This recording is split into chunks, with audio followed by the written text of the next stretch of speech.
Ambassador Victoria Hayes stood before the Galactic Council, her spine straight as titanium, while 700 alien delegates waited for her to sign. The crystalline chamber aboard the Nexus station hummed with anticipation.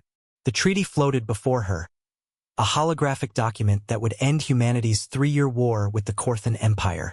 Ambassador Hayes, the council speaker, a towering zealothy with 4 arms, gestured gracefully. The terms are generous. Earth keeps its colonies. The Corthans withdraw from the disputed sectors. Peace returns to the galaxy. Victoria's dark eyes scanned the treaty once more. Paragraph 47, subsection C. There it was, buried in diplomatic language so flowery that most species would miss it.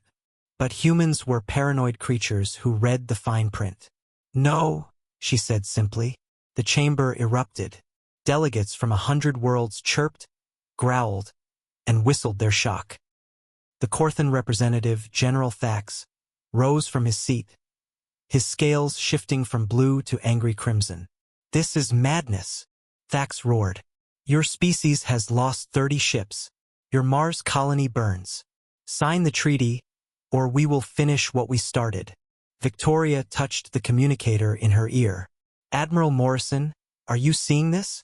Back on Earth, Fleet Admiral James Morrison watched the proceedings from the war room. Around him, humanity's Joint Chiefs observed grimly. We see it, Ambassador. The decision is yours, but know this, every ship we have is ready. The zealothy speaker raised all 4 arms for silence. Ambassador, surely you understand the consequences. The entire Galactic Council supports this treaty. If you refuse, Earth stands alone against not just the Corthans, but potentially the unified galaxy. Victoria smiled, that particularly human expression that could mean joy, sadness, or barely contained fury. Paragraph 47, subsection C. It states that humanity must reveal the locations of all emergency bunkers, seed vaults, and genetic repositories to ensure galactic biosecurity. That's not peace.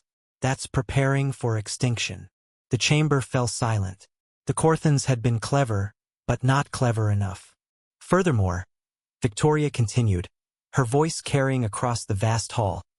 The treaty requires humanity to limit our reproduction rate to match the galactic average.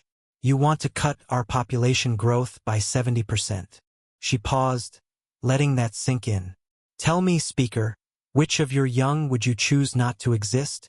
General Thax slammed his clawed fist on his podium. Humans breed like vermin. In 2 centuries, you've colonized more worlds than species who've been spacefaring for millennia. Yes, Victoria agreed. We do spread quickly. We adapt, we survive, and we thrive.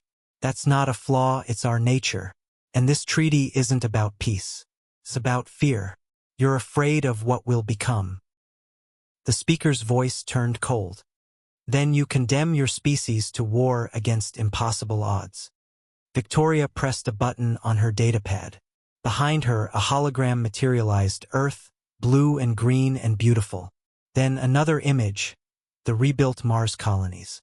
The moon bases, the generation ships already launched toward distant stars, beyond the Council's reach.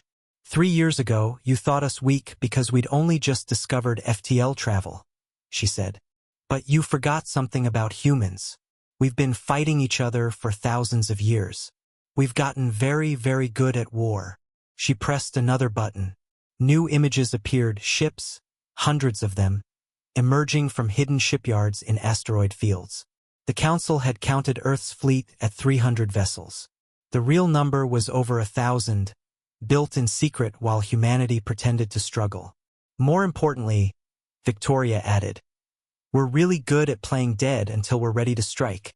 Admiral Morrison's voice crackled through the calm, loud enough for all to hear.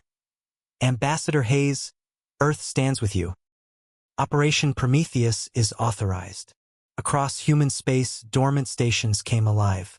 Weapons platforms previously hidden by stealth technology powered up. The colony on Mars, supposedly devastated, revealed itself to be largely intact. The damage a carefully orchestrated illusion.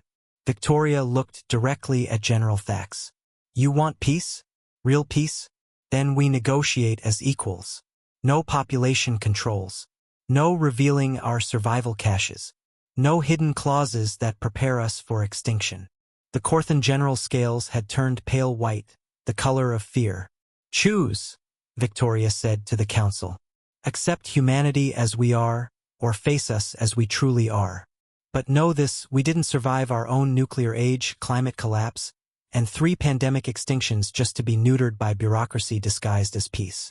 The galaxy held its breath, waiting, and somewhere in the void, 1,000 human ships powered their weapons, ready to show the universe why Earth's children would never kneel.